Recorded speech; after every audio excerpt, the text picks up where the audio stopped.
तो अभी एक बार बताएंगे लाइक रिलैक्स कंपनी पे हम क्या सेल कर रहे हैं पर मंथ? हम अभी 2.5 से 3 करोड़ की सेल करते हैं। 2.5 से 3 करोड़ का? हाँ, 2.5 से 3। भाई ऑडियंस बोलेगी ऐसे ही हवा में बोल रहे हैं। प्रूफ दिखा दें क्या? अच्छा प्रूफ दिखा देंगे। ओके गाइस, तो यहाँ पे हम देख सकते हैं ये अगस्त मंथ सितंबर। अच्छा सितंबर मंथ का जो टोटल सेल है 1 CR से ऊपर है। क्या बात है। रिफ्रेश कर लो भाई। कुछ ऐसा बता पाएंगे कि अभी तक कितना आपने अमाउंट बनाया होगा रेवेन्यू? मैं आपको लास्ट ईयर का रेवेन्यू बता सकता हूँ। हमने 22 करोड़ का रेवेन्यू किया। सेल्स कैसे लेके आते हैं? क्या चैनल्स होते हैं सेल्स के? देखिए, सेल्स के हमारे 2-3 चैनल्स हैं जिससे हम सेल्स लेके आते हैं। तो ई कॉमर्स में क्या क्या चैलेंजेस आते हैं या फिर आपने जो फेस करे हैं इतने सालों में? तो अभी जो लोग देख रहे हैं, क्या उनको ई कॉमर्स इंडस्ट्री में आना चाहिए या जिनको इंटरेस्ट आ रहा है कि भाई ई कॉमर्स में हम कुछ बड़ा कर सकते हैं, तो अभी है स्कोप वगैरह है? मैं चाहूँगा जाते जाते आप मेरी ऑडियंस के लिए कोई मैसेज हो या कोई टिप हो आप दे दो। नमस्ते दोस्तों, स्वागत है आपका एक और शानदार एपिसोड में। दोस्तों आज के जो हमारे गेस्ट हैं बहुत ही कमाल के गेस्ट हैं, क्योंकि ये 2016 से ई कॉमर्स के बिजनेस में हैं और इन्होंने अभी अपना खुद ही पैसे डाल के इन्होंने बहुत बड़ा ब्रांड बनाया है, रिलैक्स कंपनी, जहाँ पे अलग अलग टाइप के प्रोडक्ट सेल करते हैं। वो सारी चीजें हम जानेंगे इस वीडियो में। मिलवाते हैं आपको रिलैक्स कंपनी का फाउंडर से, प्रखर सिंह भाई से। कैसे हैं? थैंक यू सतीश जी मुझे बुलाने के लिए। स्वागत है आपका हमारे चैनल पे। बढ़िया है, बिल्कुल एकदम फर्स्ट क्लास। और मुझे ये अपॉर्चुनिटी देने के लिए काफ़ी नहीं भाई, आपने समय निकाला, क्योंकि बहुत टाइम से अपनी बातचीत चल रही थी कि आपको फीचर करना है। और पीछे मैंने कुछ ई कॉमर्स वाली वीडियोस करी हैं तो काफ़ी अच्छा रिस्पांस आया, लोगों को अच्छा लगा कि हमें कुछ नया जानने को मिल रहा है। तो आज हम जानेंगे रिलैक्स कंपनी। एक बार मैं गाइस आपको दिखा दूँ कि रिलैक्स कंपनी .online भाई की कंपनी है। एक बार मैं स्क्रीन रिकॉर्डिंग ऑन करके दिखाता हूँ, क्योंकि आपको भी आइडिया लग जाएगा कि हम किस बारे में बात करने वाले हैं, और जब प्रोडक्ट सामने रहता है उसके बारे में बात करने में और मज़ा आता है। तो गाइज आप वेबसाइट देख सकते हो रिलैक्स कंपनी का। तो यहाँ पर मैं देख सकता हूँ कुछ ड्रेसेस भी हैं, और साथ साथ में मेरे को इतना पता था कि आप पहले पिलो वगैरह भी सेल करते थे। राइट है ना भाई? सिर्फ लड़कियों के लिए बेचते हो आप? हाँ, हम ड्रेसेस में केवल लड़के। लौंडे लपाटे मतलब? लौंडे सबसे, मैं आपको बताऊं कि अगर आप ई कॉमर्स कर रहे हो तो लड़कों तो के लिए लड़के जो होते हैं ना RTO बहुत करते हैं, रिटर्न्स बहुत करते हैं। अगर आप लड़कियों के सेगमेंट में हैं तो एक सबसे अच्छी बात ये होती है कि फॉर एग्जांपल अगर आप ड्रेस बेच रहे हो ऑनलाइन ई कॉमर्स में, और जो लड़कियां होती है वो अपने आप को ऑलरेडी वो ड्रेस में देख के अपने आप को इमेजिन कर चुकी होती है, और सोचते रहती है कि मेरे पास आएगा तो मैं पहनूंगी, ऐसी दिखूंगी। और लड़के मंगा के पहले चेक करते हैं, पहले चेक फिर रिटर्न मार देते हैं। उन्हें नहीं आया वो भूल भी जाते हैं कि उन्होंने कोई ऑर्डर किया है। तो लड़कियों के सेगमेंट में उतरने का सबसे अच्छा फायदा होता है ई कॉमर्स में कि वो काफी लॉयल कस्टमर्स होते हैं आपके। ओके, तो अब ये थोड़ा बायस्ड है, मैं लड़कों के वो नहीं बोल रहा हूँ, बिजनेसमैन के तरीके से तो बात करेंगे ही। हाँ, फायदा क्या नुकसान है तो पता ही होना चाहिए। और आपको इतने सालों का एक्सपीरियंस है, ऑलमोस्ट 8 साल हो गए आपको इस इंडस्ट्री में। तो शुरुआत कैसे करी थी आपने? ई कॉमर्स में कैसे आए थे आप? मैं भिलाई का हूँ वैसे, भिलाई छत्तीसगढ़ से। DPS से मैंने पढ़ाई करी है। ओके। और वो करने के बाद फिर मैं कॉलेज आया। कॉलेज था मेरा BIT, Bhilai institute of technology. वहाँ बीटेक करा है? हाँ, BE कर रहा था मैं वैसे तो। वहाँ पे second year electronics and telecommunication में था मैं, और पढ़ाई कर रहा था और देख रहा था कि मेरे जितने भी सीनियर्स हैं उनकी जॉब लग रही है 20,000 25,000। मतलब मैंने कहा यार, इतनी पढ़ाई करने के बाद, इतनी टफ पढ़ाई होती है वो करने के बाद मैं 20-25,000 की जॉब कैसे? ये एक माइंड में ज़रूर था मेरे। तो हुआ ये कि सेकेंड ईयर में हम ऐसे ही, हमारे वहाँ पे चेन ऑफ कॉलेजेस है, तो एक चेन ऑफ कॉलेज में एक, मुझे आज भी याद है, वरुण अग्रवाल बहुत ही जाने माने एंटरप्रेन्योर हैं बैंगलोर के। बेसिकली वो आए हुए थे एक अपनी स्पीच देने के लिए कॉलेज में। अच्छा। और हम तो मस्ती करने गए थे दूसरे कॉलेज। अब हुआ क्या कि हम वहाँ जाके बैठ गए और उनका देखा हमने कि उन्होंने कैसे जो ड्रॉप शिपिंग टी-शर्ट की होती है इंडिया में, वो वरुण अग्रवाल लेके आए थे। अच्छा। आई थिंक उन्होंने 2014-15 अल्मा मैटर करके बहुत ही जाना माना ब्रांड है उनका। ओके। वो उन्होंने बनाया हुआ था। और उनका जब मैंने पूरा का पूरा वो सुना तो मैं तो जो मस्ती करने में गया था वो मस्ती दिमाग से निकल गई, और एक नया वर्ड मेरे दिमाग में आया, एंटरप्रेन्योरशिप। मेरे को तो स्पेलिंग भी नहीं पता थी तब। तो ये मैं तो बोल भी नहीं पाता। तो ये हम भी बोल पाते नहीं थे। और कॉलेज में थे, फर्स्ट ईयर ठीक ठाक निकला, सेकेंड ईयर तक पहुँचे, और उसके बाद जब ये सुना तो मेरा माइंड पूरा बौखला गया। भाई मतलब ये है क्या, ये चीज़ क्या है कि मतलब ऑनलाइन बवाल चीज़ है, ऑनलाइन टी-शर्ट बना रहा है, बेच रहा है, इतने सारे कॉलेजेस मैं जाके स्पॉन्सरशिप कॉलेज वाले उन्हें दे रखे हैं, खुद भी स्पॉन्सर कर रहा है। मैंने कहा यार ये तो बंदा ही अलग है। और उन्होंने बहुत ही फेमस बुक लिखी हुई है, एक कोई अनु आंटी करके उनकी बुक है, मतलब पूरा बुक का नाम याद नहीं आ रहा है। तो उसमें उन्होंने अपनी कहानी बताई थी कैसे वो एंटरप्रेन्योरशिप करना चाहते थे और उनकी मॉम की जो दोस्त थी वो थोड़े अगेंस्ट थी, तो ये सब उसके बारे में कुछ कुछ लिखा हुआ है। तो मैं काफ़ी प्रेरित हो गया उस चीज़ से, और मैंने नेक्स्ट डे इतना प्रेरित हो गया कि मैंने तुरंत एक्शन लेना, पढ़ाई लिखाई छोड़ दी उस वक्त। एक तरीके से छोड़ दी, मतलब कॉलेज जाते थे, कॉलेज जाता था, पढ़ाई वढ़ाई कुछ नहीं करता था मैं। ठीक है, आपको पता ही है कॉलेज कैसा होता है इंजीनियरिंग का, ठीक है लास्ट टाइम में पढ़ेंगे। 2 चीजें हैं, एक तो पढ़ाई भी आपको दबा के करनी है और पैसे भी आपको दबा के लगाने हैं, वही, और 20,000 की नौकरी लगती है बस। तो इसमें क्या होगा, कुछ नहीं होने वाला। तो मैं गया, मैंने रातों रात में आपको बताऊं, मुझे 3-4 दिन लगे होंगे। उस टाइम वर्डप्रेस चलता था, अभी भी चलता है। हाँ अभी भी चलता है, बट अब तो शॉपिफाई ने इतना टेक ओवर कर लिया है कि वर्डप्रेस, मतलब ई कॉमर्स के लिए वर्डप्रेस लोग कम यूज करते हैं, ब्लॉगिंग के लिए लोग यूज करते हैं, बट उस टाइम पे वो दैट वाज नंबर 1। हाँ, तो उस टाइम मैंने सीखा कि वर्डप्रेस क्या होता है। वर्डप्रेस के बाद उसके अंदर अगर आपको ई कॉमर्स चलाना है तो वो कॉमर्स का प्लगइन आता है। हाँ, वो कॉमर्स प्लगइन। तो ये सारी उस टाइम 2000, मैं आपको जब बात करूँ 15-16 की बात में, तो उस टाइम लोगों को इतना आइडिया नहीं था आपको कैसे वहाँ जाके बेसिकली उस टाइम क्या होता था, होस्टिंग वेबसाइट्स होती थी। आप होस्टिंग वेबसाइट के उसमें जाते थे, लेते थे कि हाँ ठीक है इतने आपकी ऑडियंस आएंगी, महीने भर की ट्रैफिक आएगी, छोटा सा पैकेज ले लिया, उसमें वर्डप्रेस लगा दिया, चालू हो गया। तो ये सारी चीज़ उस टाइम पे जानना बहुत ही बड़ा टास्क हुआ करता था, ठीक है। तो वो रातों रात मैंने सीखना चालू किया। मेरे पास आज भी याद है कि जब मैं कॉलेज में एंट्री किया था, पापा ने मुझे एक आसूस एसएस का लैपटॉप दिलाया था मुझे। एक वही लैपटॉप था, उसमें मैंने पढ़ाई को छोड़ के ई कॉमर्स सीखना एक तरीके से चालू किया। मुझे पता भी नहीं था कि मैं किस साइड जा रहा हूँ। रातों रात वेबसाइट बनानी सीखी, 2-3 दिन लगे मुझे वेबसाइट बनाने में। फिर उसके बाद एक दोस्त के पास गया, फोटोशॉप सीखा मैंने, फोटोशॉप से थोड़ा कैसे। तो उस टाइम ये कैनवा इतना नहीं चलता था, कुछ ही नहीं था उस टाइम। और फिर मैंने देखा कि टी शर्ट डिज़ाइन कैसे होती है। तो मुझे याद है कि कॉलेज में वो होते थे, क्या नाम है, फेस्ट होते थे। तो मेरा एक दोस्त था जो कॉलेज की फेस्टिवल की टी शर्ट बनाई हुई थी। अच्छा, मैं एक रात उसके घर पहुंच गया, मैंने कहा भाई बता कि तू डिज़ाइन बनाता कैसे है। तो मैंने उसे डिज़ाइन बनाना सीखा, ठीक है। उसके बाद काफ़ी प्रैक्टिस करी। तो पहले वेबसाइट बनाना सीखी, डिज़ाइन बनाना सीखा, फिर मैं वेबसाइट पे डिज़ाइन बना के चढ़ाने लगा, ठीक है। और उसके बाद काफ़ी यूट्यूब खोला। यूट्यूब में उस टाइम पे कुछ भी नहीं हुआ करता था कि आप ऐड के कंटेंट ज़्यादा आते होंगे, इंडियन कंटेंट थे ही नहीं। केवल एक बंदा था, आज उनका नाम मुझे याद है बट अब पता नहीं वो ऑनलाइन, उसमें मुबैद नाम था उनका। अच्छा। और इंडिया में उस टाइम पे सबसे टॉप का, अगर मैं ड्रॉप शिपिंग के नाम से टी शर्ट्स ही बिका करती थी। ई कॉमर्स के धंधा, टी शर्ट का धंधा हुआ करता था 15-16, जब मैं आपकी बात कर रहा हूँ। आप देखोगे बेवकूफ.com भी टी शर्ट सब उसी टाइम के उठा था। हाँ, ये सब तो उस टाइम एक वेबसाइट हुआ करती थी ड्रीम स्टोर में यहाँ पे कस्टमाइज करता, आप अपना खुद का फेसबुक ऐड अकाउंट का पिक्सल लगा सकते थे, आप उनके प्लेटफॉर्म में भेजिए और उससे जो भी आप कमा रहे हैं आपके।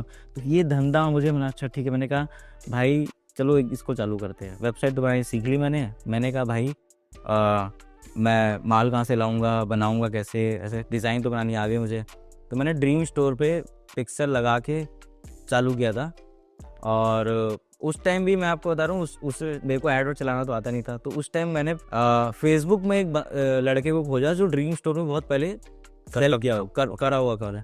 और वो कोई आई थिंक IIT खड़गपुर का कोई बंदा था जो उसने किया हुआ था। वो कॉलेज कर रहा था और एक्स्ट्रा मनी के लिए वो ड्रीम स्टोर में चीज़ें बेचता था। तो मैंने उससे बात करी, भाई यार एक काम करो, आप हमारे लिए कुछ चला दो और हम आपको वो दे देंगे, थोड़े पैसे दे देंगे।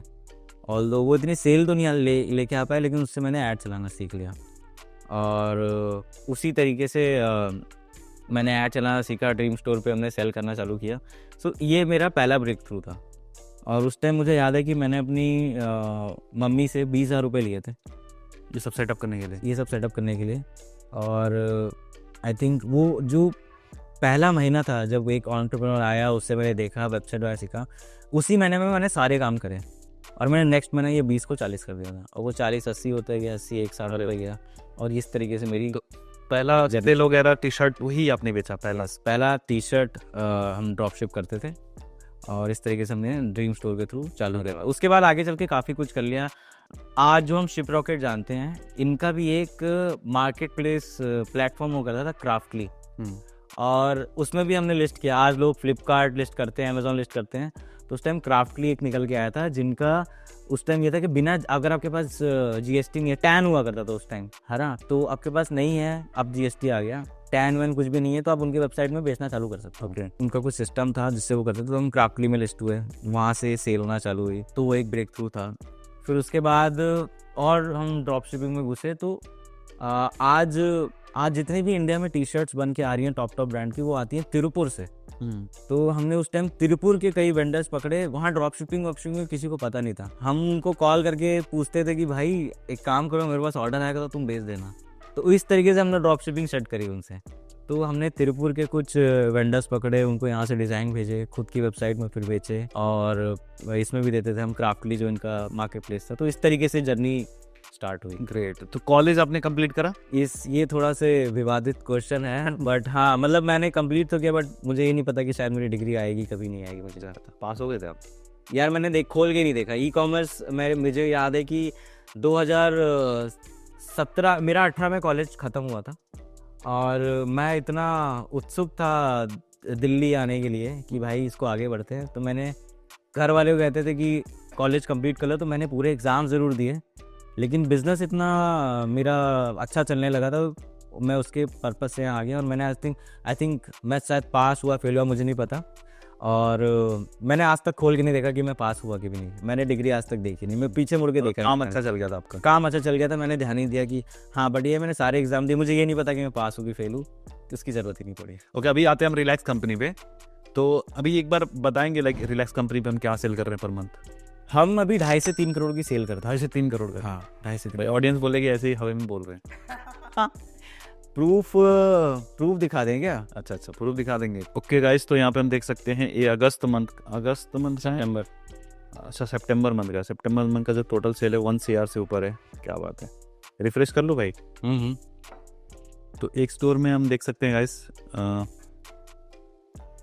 1,88,000 का सेल है। बाप रे बाप। भाई मार्जिन क्या होता रहेगा इसमें? प्रॉफिट मार्जिन 35 से 40% का प्रॉफिट मार्जिन है इसमें, सब टैक्स वैक्स देने के बाद? नहीं, लास्ट पे तो हम 15% बचाते हैं, सब कुछ हटा के। ओके, ऑर्डर्स देख सकते हैं क्या? 6,000 ऑर्डर्स आए हुए हैं। हाँ बिल्कुल, आप ऑर्डर्स में जा सकते हैं। Order value, average order value है 1,500 रुपये। ओके, जो प्रोडक्ट्स दिख रहे होंगे ना उसको हम ब्लर कर देंगे, ठीक है? ठीक है। अच्छा, सिर्फ यहाँ पे हम टोटल सेल्स दिखा रहे हैं गाइस, और कितने ऑर्डर्स हुए हैं, और आप डेट देख सकते हो 1 सितंबर से लेके 30 सितंबर 2024। ओके, ठीक है। और ये एक स्टोर का है? ये एक स्टोर का है। ओवरऑल आपका जो है 2.5 करोड़ के आसपास? 2.5 करोड़ का। हम मार्केट प्लेस में करते हैं, अमेजोन से भी हमारे पास सेल आती है, फ्लिपकार्ट से भी हमारे पास सेल आती है, और ये आपकी खुद की वेबसाइट की है? ये हमारी खुद की वेबसाइट है। और तो ओवरऑल हम 2.5 करोड़ की सेल करते हैं हर महीने। और जो ओवरऑल है सब जगह से मार्केट प्लेस हो गया, ये हो गया। तो गाइस भाई साहब ने रिवील कराया, तो इस पर लाइक तो हो जाए, और चैनल को सब्सक्राइब नहीं किया ना तो सब्सक्राइब कर लो, क्योंकि यहाँ पर ऐसे ही ऑथेंटिक वीडियोस लेके आते रहते हैं और ऐसे इंस्पायरिंग गेस्ट से मिलवाते रहते हैं। सब्सक्राइब कर लो भाई, फ्री है, फ्री में ऐसा वैल्यू कहीं नहीं मिलने वाला है। तो प्रखर भाई, वैसे आपने इनकम शो कर दी कि इतना रेवेन्यू आप लोग कर रहे हो, तो एक बार आप बताइए कि रिलैक्स कंपनी का ख्याल कैसे आया, कैसे आपने सोचा कि मुझे ऐसे प्रोडक्ट्स मार्केट में लेके आने हैं? मैं आपको बताऊं, रिलैक्स कंपनी वैसे जो मेरे ख्याल में आया था, इस तरीके से आया था कि मुझे खुद का स्पॉन्डिलाइटिस है, ठीक है? मुझे मैं थोड़ा सा इसको समझाएंगे? स्पॉन्डिलाइटिस बेसिकली क्या होता है कि आप पिलो लगा के, जो नॉर्मल पिलो हमारे घर में होती है, उसको लगा के आप नहीं सो सकते, आपके गर्दन में पेन आ जाएगा। ओके। आपके बैक्स में पेन आ सकता है बहुत ही ज़्यादा, और लाइक ये पेन ऐसा होता है कि नॉन वेरिएबल पेन होता है। तो इसमें जो डॉक्टर्स होते हैं वो सजेस्ट करते हैं आपको काफ़ी यूनिक तरीके की पिलो, ऑर्थोपेडिक पिलोज कहा जाता है इन्हें। ओके। और जब मैं मार्केट में इस चीज़ की रिसर्च कर रहा था, तो मुझे ऐसे कोई ख़ास ब्रांड दिखे नहीं थे उस टाइम, और ये बात होगी आपकी 2022 की। एंड तब मैंने सोचा कि क्यों ना कुछ ऐसा लेके आऊँ कि जिससे जिन लोगों को इस चीज़ की प्रॉब्लम है वो सॉल्व हो सके। तो हमारा जो सबसे पहला प्रोडक्ट था वो था एक ऑर्थोपेडिक पिलो, हमारी वेबसाइट में भी है, ठीक है? आप एर्गोनॉमिक पिलो नाम है उसका, सकते हैं। आप वेबसाइट में सर्च कर लो एर्गोनॉमिक, ERGONOMIC, एर्गोनॉमिक। वैसे यहाँ पे मेरे को दिख रहा है। हाँ ठीक है। तो ये हमारा एक पहला प्रोडक्ट था जब हमने लॉन्च किया था, ओके। और इसका काफ़ी अच्छा रिस्पांस था, काफ़ी अच्छा रिस्पांस था। हमने कम से कम 50-60 हज़ार पिलो बेची होगी जब ये एग्जैक्टली लॉन्च हुआ था। तो इस तरीके से, और फिर इसका हमने सोचा कि नाम क्या रखा जाए। तो हमने सोचा कि भाई इससे मुझे रिलैक्सेशन मिल रहा है। हाँ। तो मैंने सोचा इसका नाम रिलैक्स कंपनी रखा जाए। तो इस तरीके से नामकरण। तो स्टार्ट आपने पिलो से करा था? हाँ जी, हमने पिलो से किया था। पिलो से किया था। फिर ये बाकी के प्रोडक्ट्स का ख्याल कैसे आया? जो अब नाम रिलैक्स कंपनी था तो पिलो के बाद और क्या रिलैक्सेशन था, तो हमने डिफ्यूज़र्स में आए। डिफ्यूज़र्स आपको हेल्प करता है काफ़ी रिलैक्स्ड फील कराने में। फॉरेन में एक ट्रेंड था कि आप अगर लेवेंडर यूज़ करते हो रात को सोते वक्त, तो आप अपने डिफ्यूज़र में लेवेंडर की वो डाल दीजिए, फ्रेगरेंस डाल दीजिए, और वो अपने जो अरोमा पूरे आपके रूम में फैलेगी, उससे आपको नींद जल्दी आती है। ओके। तो ये सोच के फिर हम स्लीप के अराउंड सारी चीज़ बनाए थे और रिलैक्सेशन के अराउंड सारी चीज़ बनाने की कोशिश कर रहे थे। तो फिर उस तरीके से हमने डिफ्यूज़र लेके आए। तो ये रिलैक्स कंपनी कब आपने किया था? हमने ये चालू किया था वैसे तो ये रिलैक्स कंपनी का ख्याल जो था वो नवंबर 22 को मेरे दिमाग में आया था। Okay. और प्रॉपर सेल हमने चालू करी थी अप्रैल 2023 में करनी चालू करी थी। मतलब ज़्यादा समय नहीं हुआ, बट इतने कम समय में इतना बढ़िया एक रेवेन्यू करना बहुत बड़ी बात है। कोशिश कर रहे हैं कि और अच्छे तरीके से इसको लोगों तक पहुंचाएं। तो हाँ, तो अभी इसको लेके आपने क्या सोचा आगे, फ्यूचर प्लानिंग्स? फ्यूचर प्लानिंग ये है कि इसको और बड़ा बनाना है और नई कैटेगरीज लॉन्च करनी है। इसको एक इन्वेस्टेबल बिजनेस हमें बनाना है ताकि हम इन्वेस्टर्स भी अट्रैक्ट कर सकें और लोगों तक रिलैक्सेशन हम पहुंचा सकें। तो ये मेरा टारगेट है कि आने वाले समय में ये कंपनी, हम पैसे वाइज बोलूँ तो मैं चाहता हूँ ये कंपनी 1000 करोड़ तक भी पहुँचे, बट मैं अभी उतना नहीं सोचना चाहूँगा। अभी फ़िलहाल 200-300 करोड़ का टारगेट मैं अपने दिमाग में नहीं चल रहा हूँ कि हम यहाँ तक पहुँचाएंगे, और इस तक पहुँचने के लिए हमें एक्सटर्नल इन्वेस्टर्स की ज़रूरत पड़ेगी, जो कि बूटस्ट्रैप्ड है ऑलरेडी। तो एक्सटर्नल इन्वेस्टर्स की ज़रूरत पड़ेगी, और वही कोशिश है कि हम इसको एक इन्वेस्टेबल बिजनेस बनाएं, लोगों तक पहुँचाएं, और प्रॉफिटेबल बिजनेस है। हम इसमें अच्छा खासा बिट्टा बनाते हैं, 10-15% का बिट्टा हम बना ही रहे हैं। तो हमारा इसमें ग्रॉस मार्जिन है 70 से 80% का ग्रॉस मार्जिन है। बिट्टा में इसमें 10-15% का बनाते हैं, कभी कभी 20% भी बना लेते हैं। सब कुछ हटा के एटलीस्ट उतना तो बचा ही लेते हैं हम। और टीम कितने बड़ी है आपकी? हमारी टीम है 15 से 20 लोगों की टीम है। ठीक है। हाँ, इसमें इंक्लूड होते हैं हमारे वेयर हाउस के लड़के, वेयर हाउस के मैनेजर्स होते हैं, हमारी सोशल मीडिया टीम है, परफॉर्मेंस मार्केटिंग भी हमारी खुद की टीम है। मैं खुद भी परफॉर्मेंस मार्केटिंग देखता था काफ़ी समय तक। वही मैं पूछने वाला, सेल्स कैसे लेके आते हैं, क्या चैनल्स होते हैं सेल्स के? देखिए, सेल्स के हमारे 2-3 चैनल्स हैं जिससे हम सेल्स लेके आते हैं। सबसे पहला चैनल तो हमारा मेटा एड्स है, जो मैं आपको अभी, आपने जो लोगों को सेल दिखाई, वो एक तरीके से हम जो ऑनलाइन सेल लेके आते हैं खुद से। खुद उसके एड्स बनाते हैं, क्रिएटिव्स बनवाते हैं, इन्फ्लुएंसर्स हायर करते हैं, उनको वीडियोस देते हैं बनवाने के लिए, ऑथेंटिक प्रोडक्ट रहते हैं, और वो आता है, वो मेरी टीम प्रमोट करती है, मेटा के एड्स लगाती है इंस्टाग्राम पे, फेसबुक पे, और वहाँ से सेल आती है। दूसरी, हम अमेज़ॉन और फ्लिपकार्ट में लिस्टेड है, वहाँ से सेल आती है। और B2B भी हमारा कुछ होता है कि कभी कभी फॉर एन एग्जांपल कईयों को मतलब 200-300 पिलोज की रिक्वायरमेंट है, कपड़े की रिक्वायरमेंट है कि हाँ उनके यहाँ कोई रिक्वायर्ड कोई सेल करना चाहता है, तो वो B2B भी हम देखते हैं। तो ये 2-3 हमारे चैनल्स हैं। और फेसबुक जब आप सेल करते हो, कॉस्ट क्या पड़ता है आपको? एक अभी मैं एवरेज ऑर्डर वैल्यू देख रहा था, 1000 से ऊपर का था। हाँ, 1500 के आसपास था। तो क्या कॉस्ट गिरता रहेगा आपको? हमें अराउंड 250 से 300 के बीच का CPA आता है हमारा यूजुअली एक प्रोडक्ट को बेचने का, एक प्रोडक्ट का। तो और ये वैरी करता है, बट मैं आपको ये बोलूँगा कि हम लोग जो यूजुअली बात नहीं करते हैं, आपको एक चीज़ और यहाँ पे, हम अगर पॉजिटिव नेगेटिव साइड्स के बारे में अगर मैं बात करूँ, तो लोग यूजुअली बात करते हैं कि ये जो मैं आपको बता रहा हूँ, ये वो कॉस्ट है जो हम स्टार्टिंग में लगाते हैं, ये सेल लाने के लिए, ये ग्रॉस सेल की बात कर रहा हूँ मैं। बट जो आपकी नेट सेल होती है, नेट सेल क्या होती है? जो डिलीवर्ड हुआ प्रोडक्ट, ठीक है, उस पर आपका ROI क्या आता है। तो हम 2.5 से 3 के ROI के बीच में काम करते हैं। तो वो आपका रियल ROS या ROI में बोलूँगा, तो वो उसमें हम काम करते हैं। वैसे हमारा अराउंड 5-6 का ग्रॉस ROS चलता है। मतलब लोग रिटर्न भी करते हैं रिटर्न भी करते या डिलीवर नहीं हो पाया प्रोडक्ट। हाँ, और ये भी नंबर वेरी करता है। तो ई कॉमर्स में क्या क्या चैलेंजेस आते हैं या फिर आपने जो फेस करे हैं इतने सालों में? ई कॉमर्स में क्या क्या चैलेंजेस आते हैं यार?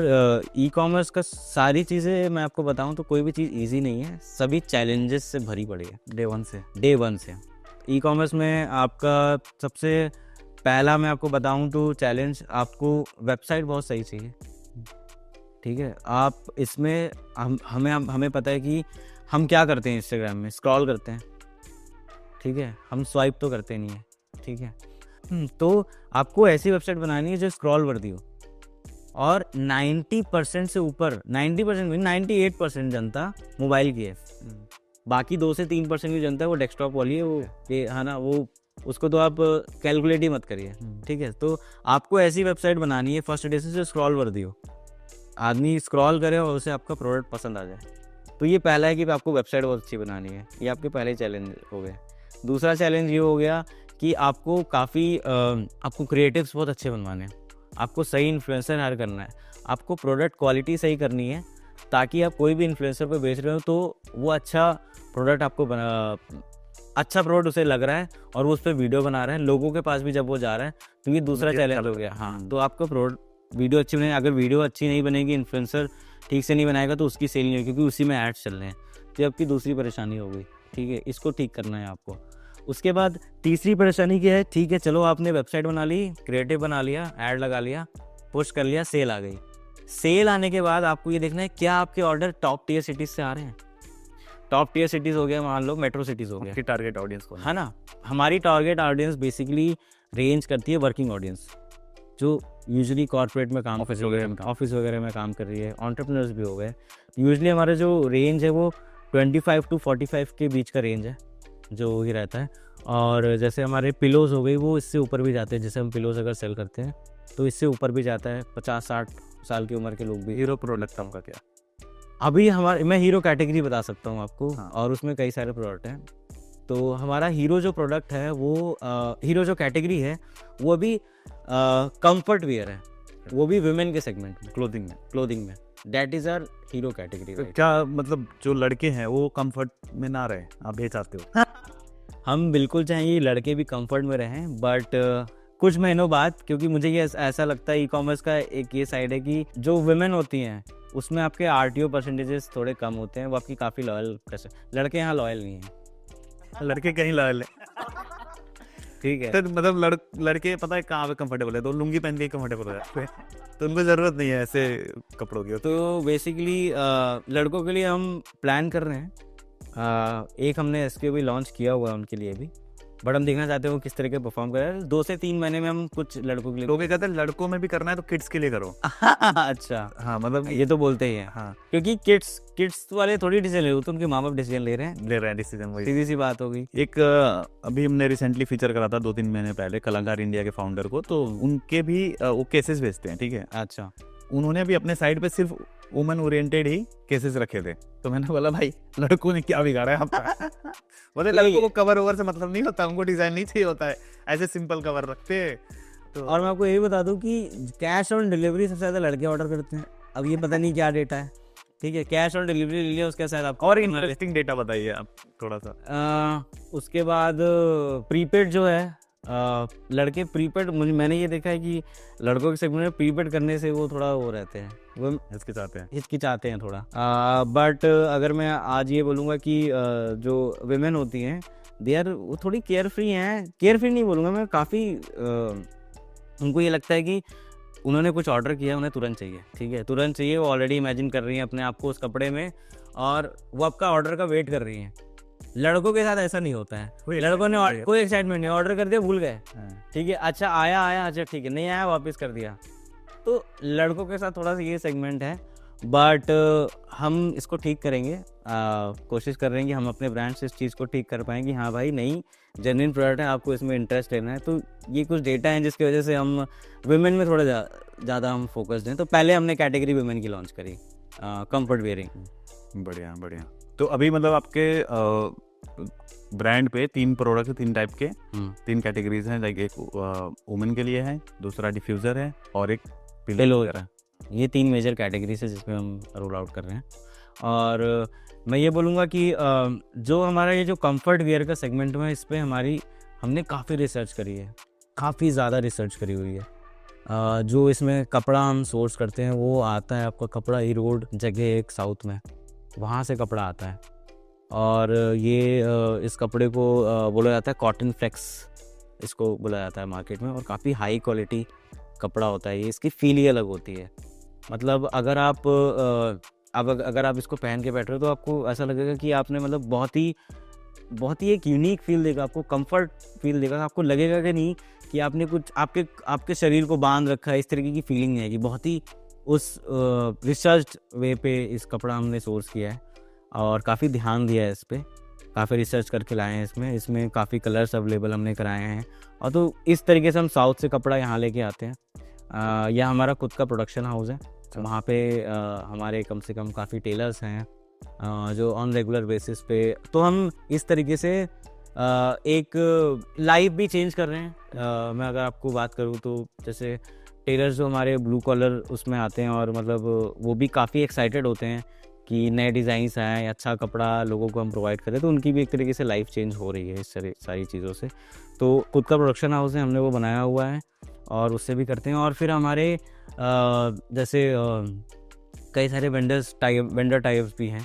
जैसे यहाँ पे आपका प्रोडक्ट सोर्सिंग के लिए सूरत से भी कपड़ा बन के आता है हमारा पूरा का पूरा। जो पैकेजिंग वगैरह खुद आप अपने हम in-house कराओ सब खुद हैंडल करते हैं। लुधियाना से भी हमारा आता है। ओके। ठीक है। फिर आपका हमारा यहाँ से भी आता है, मानेसर करके हमारे यहाँ जगह है हमारी। जैसे जो पिलोस हमारे जितने कस्टमर्स देख रहे हैं, गुड़गांव के पास मानेसर एक जगह है। अच्छा। वहाँ पे इंडस्ट्रियल इलाका है काफ़ी, वहाँ से हमारी पिलोज सोर्स होके आती है, वहाँ का पिलो का प्रोडक्शन। डिज़ाइन आपने दिया होगा ना कि भाई मेरे को ऐसा डिज़ाइन है, ये काफ़ी रिसर्च डिज़ाइन है। हमने जब हम ये पिलो लॉन्च कर रहे थे, काफ़ी फिजियोथेरेपिस्ट को हमने अप्रोच किया था। कुछ फिजियोथेरेपिस्ट हैं, हमारे इंस्टाग्राम में भी उन्होंने वो आए हैं, बताएं कि इनका प्रोडक्ट कितना अच्छा है।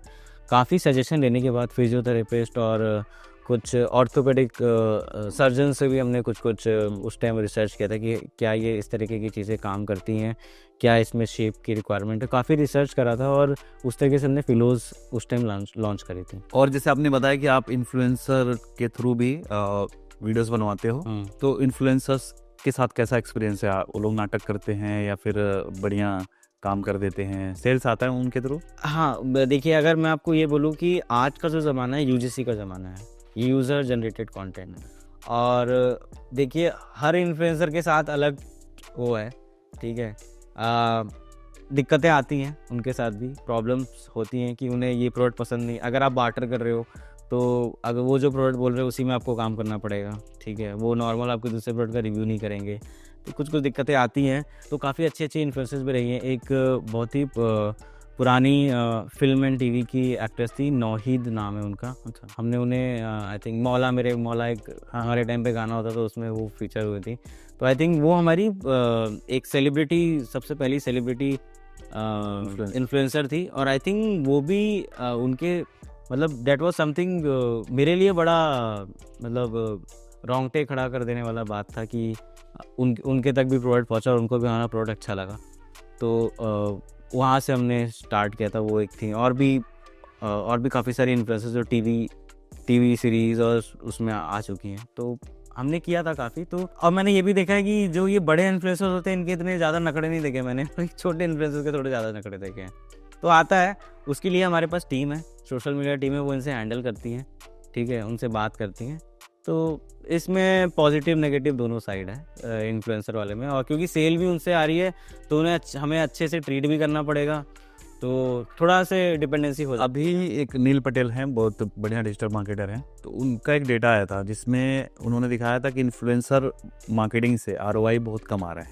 अच्छा। हाँ, कि ये लास्ट 1-2 सालों में बहुत बुरा रहा है इन्फ्लुएंसर्स के थ्रू, क्योंकि इन्फ्लुएंसर्स चार्ज बहुत ज़्यादा कर रहे हैं और उनकी जो ऑडियंस है बाय नहीं कर रही है। अगर कोई भी चीज़ प्रमोट कर रहे हैं तो अब ऑडियंस भी इतनी मैच्योर हो चुकी है, उनको भी पता चल चुका है भाई ये प्रमोशन है, उनको आइडेंटिफाई करना इजीली आ रहा है कि ये प्रमोशन कर रहा है, ये मेरे काम की चीज़ है। तो ऑडियंस समझदार हो चुकी है, हम्म। ऐसे में इन्फ्लुएंसर्स के थ्रू सेल कम आ रहा है, आप ऐसा देख पा रहे हो? यार इसमें मैं आपको बोलूँगा, इसमें ना जब भी आप इन्फ्लुएंसर से शूट कराते हो तो एक स्क्रिप्ट होती है, आप उस स्क्रिप्ट को अगर आप फॉलो करवाओगे ना तो मेरे ख्याल से मुझे तो सेल उसी से आ रही है मेरे। आप अपने तरीके से अगर आप अपने तरीके से शूट नहीं करवा रहे हो तो मोस्ट प्रॉब्ली आपको सेल नहीं आएगा। जैसे आपको पता है कि अगर मैं मार्केटिंग टर्म्स में केवल बात करूं तो हाँ, चाहे हम कोई भी वीडियो की बात करें, यूट्यूब में हो या कहीं भी हो, हम सबको पता है हुक क्या होता है, होल्ड क्या होता है।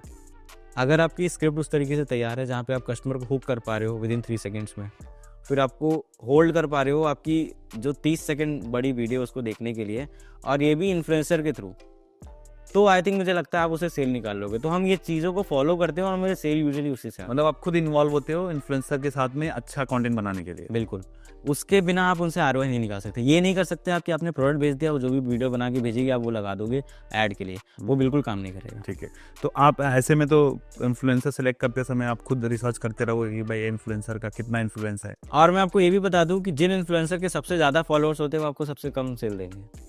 यही मैं बोल रहा था, जो उसने डेटा निकाला था ना, माइक्रो इन्फ्लुएंसर से ज़्यादा सेल आ रहा है। एग्जैक्टली, जो ईगर है हाँ काम करने के लिए, क्योंकि वो अपना 100% भी दे रहे हैं, 100% दे रहे हैं। बिल्कुल, नाटक नहीं है। हाँ, नाटक नहीं है। और खुद अगर आप अप्रोच कर रहे हो इन्फ्लुएंसर्स को तो मुझे ये लगता है कि that is a better thing. Okay, हाँ। तो एक चीज़ बताइए प्रखर भाई, आपने जैसे 2023 में शुरू करा इसको, रिलैक्स 22 में तो आइडिया आ गया, हाँ। 2023 में फुल फ्लेज आपने इसको शुरू कर लिया, तो कुछ ऐसा बता पाएंगे कि अभी तक कितना आपने अमाउंट बनाया होगा रेवेन्यू? मैं आपको लास्ट ईयर का रेवेन्यू बता सकता हूँ। हमने 22 करोड़ का रेवेन्यू किया था ओवरऑल, सारे मार्केट प्लेस मिला के, खुद की ओन वेबसाइट मिला के। और I think for a brand जो जिसको एक साल में इतना नहीं हुआ, तो आई थिंक ये एक नंबर मैं आपको बता सकता हूँ कि ये हमने एक नंबर किया था।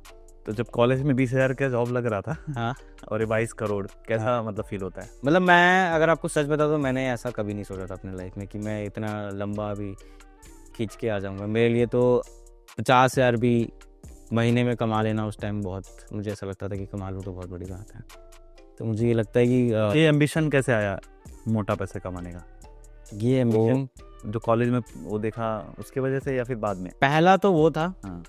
दूसरा, मैं काफ़ी ज़्यादा प्रेरित हूँ 2-3 लोगों से। एक मार्क ज़करबर्ग है, उनका मैंने द सोशल नेटवर्क मूवी देखी थी। दूसरा मैंने स्टीव जॉब्स की वो देखी थी कि वो किस तरीके से अपना प्रोडक्ट बनाया उन्होंने, कितना स्ट्रगल किया उन्होंने। तो सेकंड वाज हिम। और थर्ड अगर मैं जो मुझे ये दोनों से भी ज़्यादा जो सबसे पहला बंदा था जो मुझे सबसे ज़्यादा मोटिवेट किया था, वो है रितेश अग्रवाल। अरे वाह, रितेश अग्रवाल जी की भी कहानी है जो उनसे मैं मोटिवेट हुआ था। वो आई थिंक ही इंडिया के सबसे पहले बंदे हैं जो थील फेलोशिप होती है, वो आपको तभी फंड करते हैं। पीटर थील नाम है उनका, उनकी एक बुक भी है 0 to 1। वो उन्हीं स्टार्टअप्स को फंड करते हैं, उसी फाउंडर पे फंड लगाते हैं जो ये रिस्क लेने को रेडी है कि वो स्टार्टअप बनाएगा अपना कॉलेज की पढ़ाई छोड़ के। तो मैं भी उस टाइम ये था कि हाँ, मैंने आइडिया सबमिट किया था थील फेलोशिप में, ऑल्दो मेरा नहीं हुआ, कि अगर मेरा आ गया तो मैं रेडी था पढ़ाई छोड़ने के, ड्रॉप कर दूंगा। तो रितेश अग्रवाल इंडिया के पहले बंदे थे जो थील फेलोशिप में हुए थे। और ओयो की जो जर्नी है, मैंने देखा कि एक उड़ीसा का बंदा वहाँ से निकल के इतने इतना हाई नेटवर्क बना लिया उन्होंने, इतने वैल्यूएशन बना लिया। ओयो आज चाइना में है। चाइना में स्टार्टअप पेनिट्रेट नहीं कर पाए, ओयो पेनिट्रेट कर गया।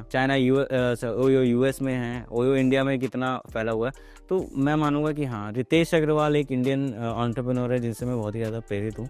और वहाँ से मेरे दिमाग में आया कि हाँ, शायद मुझे कॉलेज के टाइम से ही एंटरप्रेन्योर्स को पढ़ने लगे थे, उनको समझने लगे। मैं पढ़ रहा था उस टाइम से कि कौन क्या कर रहा है मार्केट में। तो रितेश अग्रवाल एक ऐसे थे जो उस टाइम तो एंटरप्रेन्योरशिप की, शायद आपको भी याद होगा सतीश भाई, कि उस टाइम इतना कोई बात ही नहीं करता था, कोई भी बात नहीं करता। मैंने बोला तो मेरे को तो बोलने नहीं आता, हमें भी नहीं आता था। ठीक है, तो पैसे को लेके आपका क्या माइंडसेट है? मतलब पैसे कमा रहे हैं तो उड़ाने चाहिए, खर्च करने चाहिए? मुझे लगता है 30, जब तक आप 30 टच नहीं हो जाते। कितने साल के हो आप? मैं 27 साल का हूँ। ठीक है, मेरे से छोटे ही हो। आप बड़ी भाई हमारे, ठीक है। तो जब तक आप 30 के नहीं हो जाते, मुझे ऐसा लगता है पैसे तो आप फोड़ रहे हो। नहीं मुझे ऐसा लगता है कि जब तक आप 30 के टच नहीं हो जाते तब तक तो आपको पैसे उड़ाने चाहिए।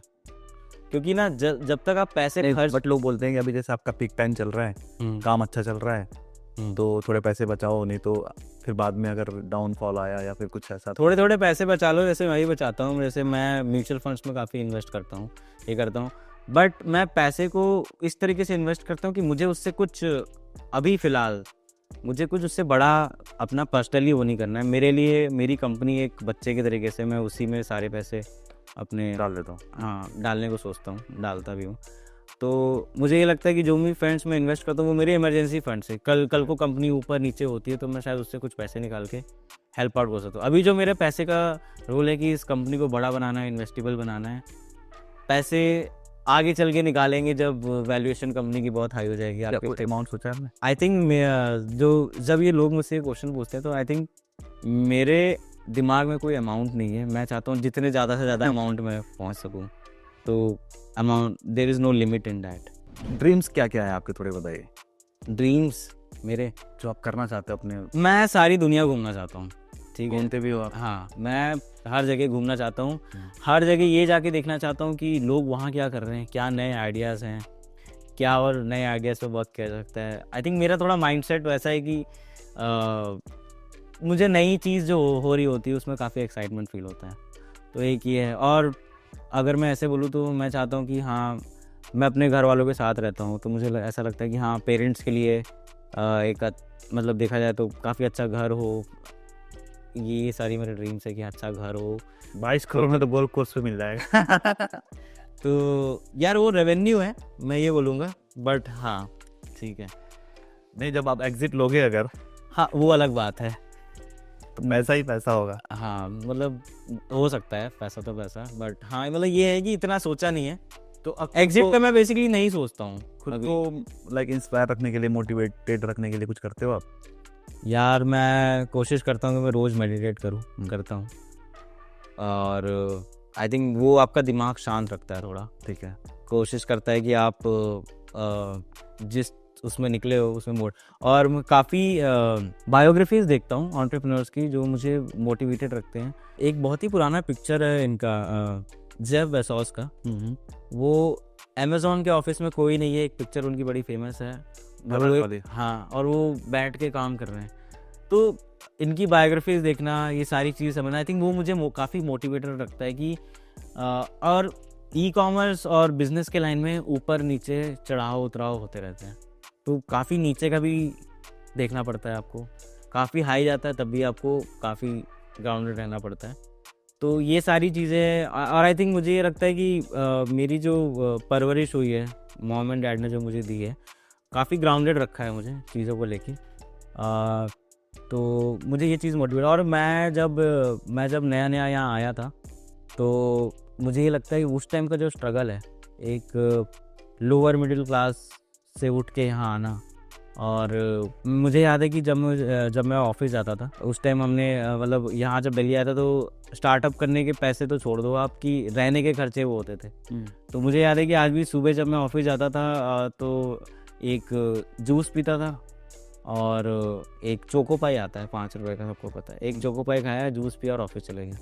तो ये सारी चीज़ें देख के आए हुए हैं, तो मुझे ये लगता है कि हम कम में भी रह सकते हैं, ठीक है। तो वो चीज़ मुझे मोटिवेट करती है। और शाम को एक लंच कर लिया, 2-3 पराठे खा लिए रोड साइड से, छोले कुलचे मिलते हैं दिल्ली में यार, ठीक है। तो छोले कुलचे खा लिए और मेरे ख्याल से रात को तो कभी खाना खा लिया नहीं खा लिया, इस तरीके से हमने काटा है स्टार्टिंग का। ये 2017-18 की बात है। तो हमने वो चीज़ मैं देख के आया हूँ, तो मुझे ये लगता है शुरू से ही पेरेंट्स के साथ रहते थे? नहीं, शुरू कॉलेज तक हम पेरेंट्स के साथ रहे भिलाई में। हाँ, उसके बाद फिर मैंने जितने पैसे जोड़े अपने, उस टाइम जो भी धंधा चलाया, वो सारे पैसे लेके मैं दिल्ली आ गया था। तो यहाँ पे चालू किया, कुछ चीज़ें काम करी नहीं करी। आई थिंक इसके पहले मेरे 3-4 फेल्ड स्टार्टअप्स रहे हैं, उसके बाद अब ये आया है। तो ये है कि हाँ, स्टार्टिंग से ऐसा कुछ।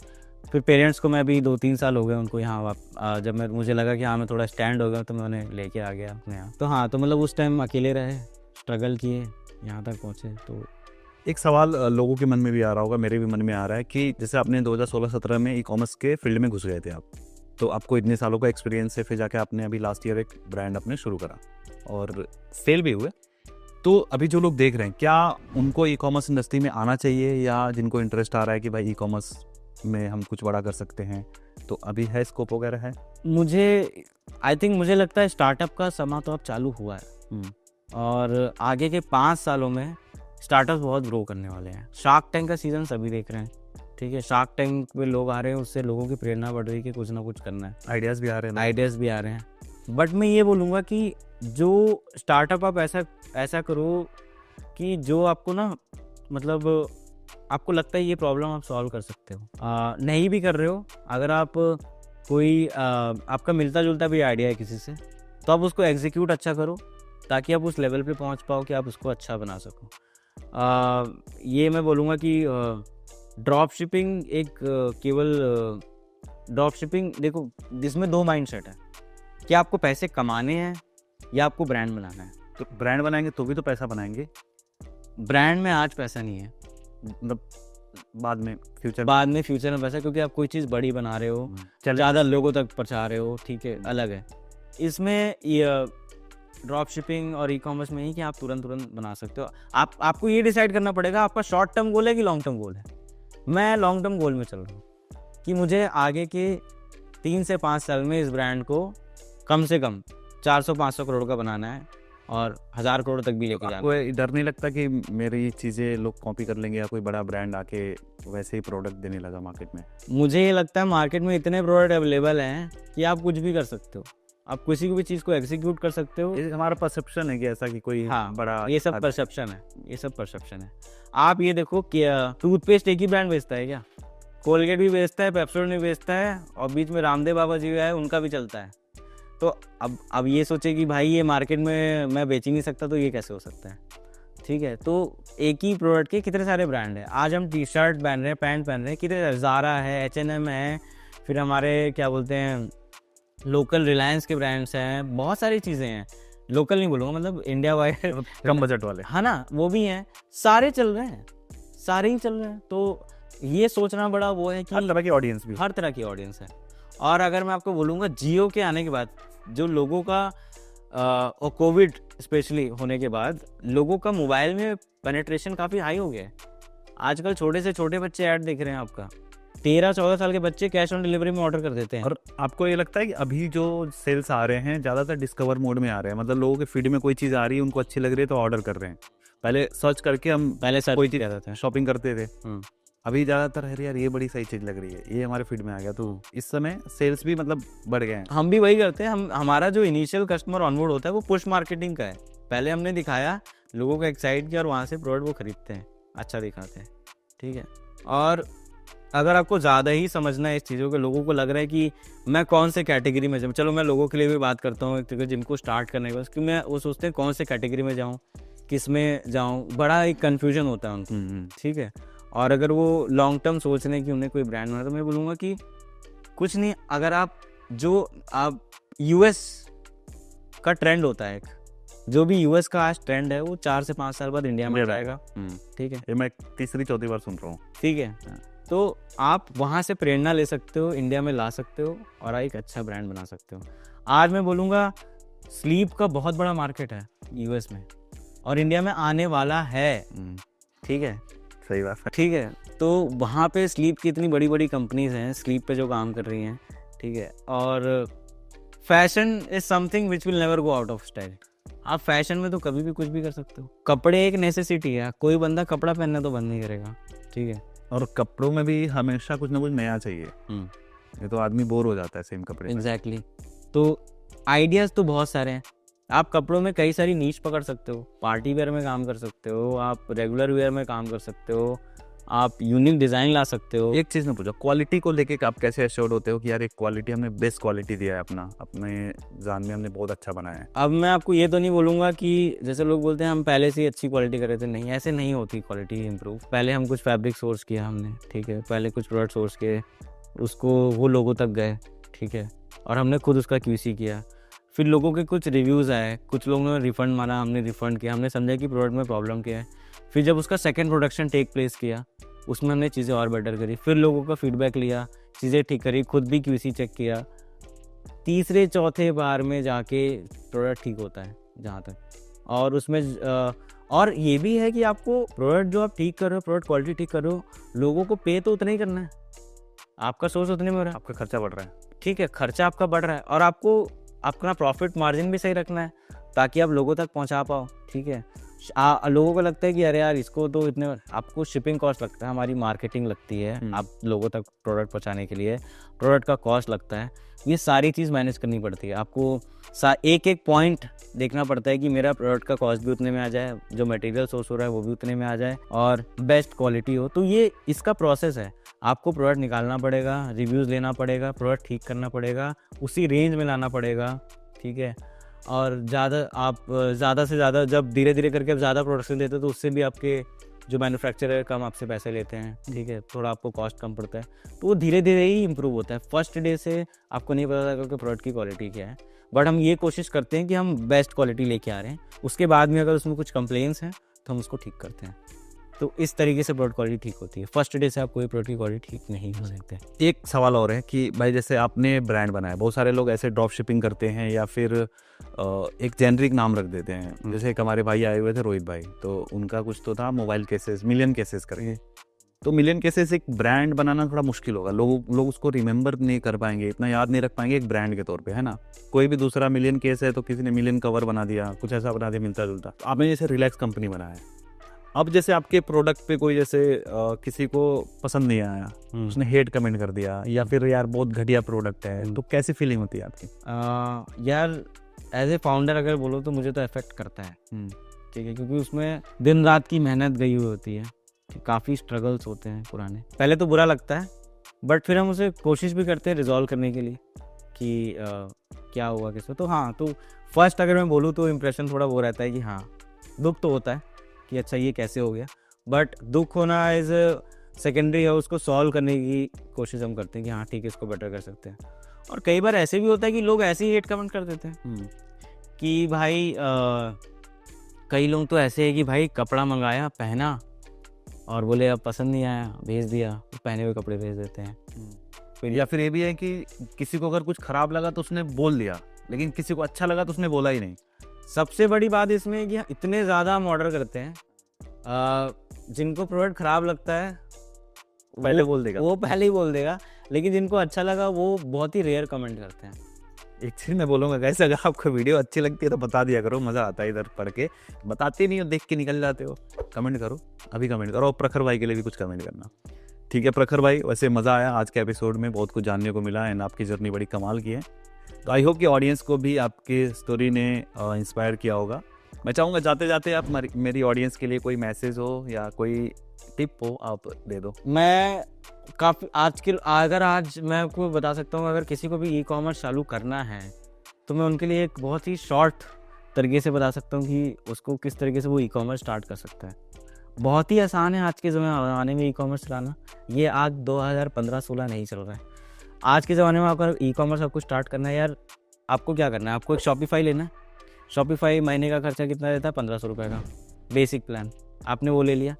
आपको एक डोमेन लेना है, डोमेन आप नेमचिप या गोडैडी में जाके देख सकते हो, ऑल्सो स्पॉन्सर्ड नहीं हाँ ना, कोई दिक्कत नहीं है। ठीक है, तो गोडैडी या नेमचिप से जाके ले सकते हो, तुरंत इंटीग्रेशन में आता है। आपने डोमेन लिया, डाल दिया, उसके बाद आपको कुछ नहीं करना है, आपको क्रिएटिव बनाना है, आपको वेबसाइट बनाना है। आप कैनवा गए, कैनवा का प्रो ले लिया, 500 रुपये का महीने का होता है। लेकिन पहले तो प्रोडक्ट डिसाइड करना है। तो ठीक है, आपने प्रोडक्ट डिसाइड कर लिया, चलो ये उसकी बात की कहानी है। ठीक है, प्रोडक्ट के ऊपर भी मैं बात करता हूँ इसके बाद। ठीक है, तो मैं अभी वेबसाइट बता रहा हूँ कि एक आदमी को ब्रांड लॉन्च करने में क्या क्या लगता है।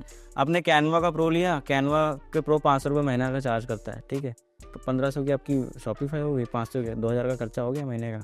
2000 रुपये में आपको वेबसाइट आ गई, डोमेन आ गई, कैनवा से आपने वेबसाइट की क्रिएटिव निकाल लिया। ठीक है, आपको जाना है मेटा में, अकाउंट बनाना है।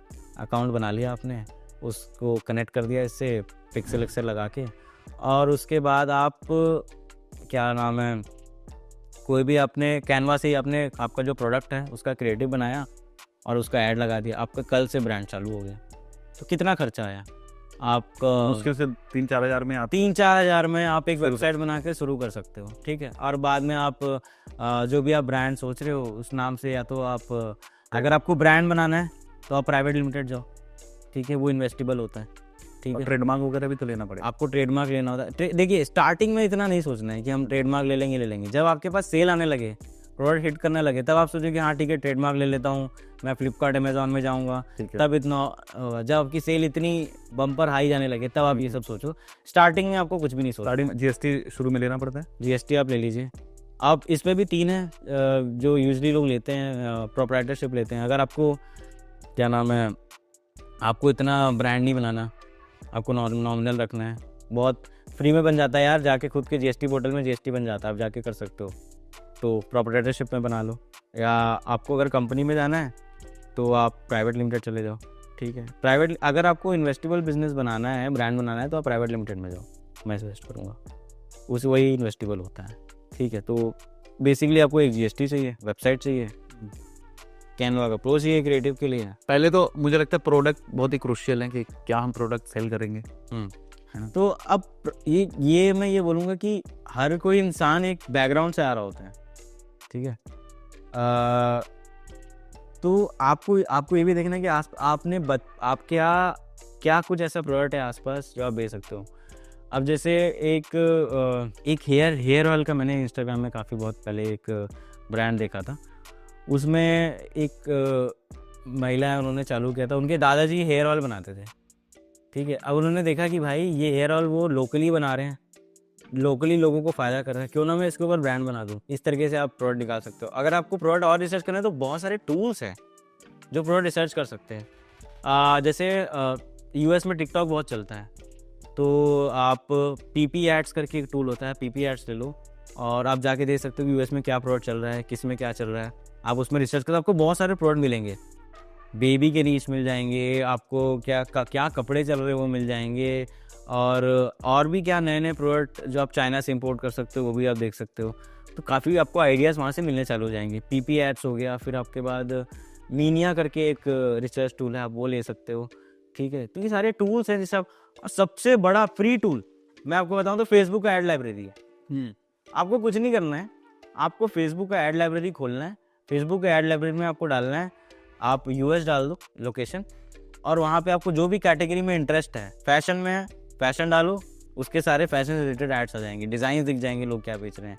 इसी तरीके से अगर आपको मान लो आपको अगर प्लांट्स भी बेचना है, प्लांट पॉट भी बेचना है, उसके रिलेटेड कुछ ना कर वो डाल दो, ठीक है। अगर आपको होम डेकोर के थ्रू कुछ करना है तो होम डेकोर डाल दो, आपको नए प्रोडक्ट पता चल जाएंगे वहाँ क्या चल रहा है।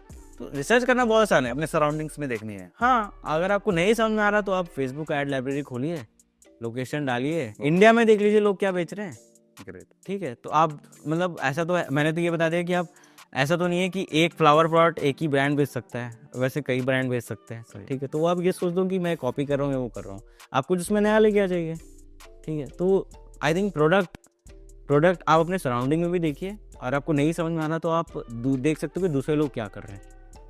तो दूसरे लोग देखने के लिए आप फेसबुक की एड लाइब्रेरी प्रेजेंट है, वहाँ भी जाकर देख सकते हैं। Great, thank you so much प्रखर भाई, इतना बढ़िया ज्ञान देने के लिए।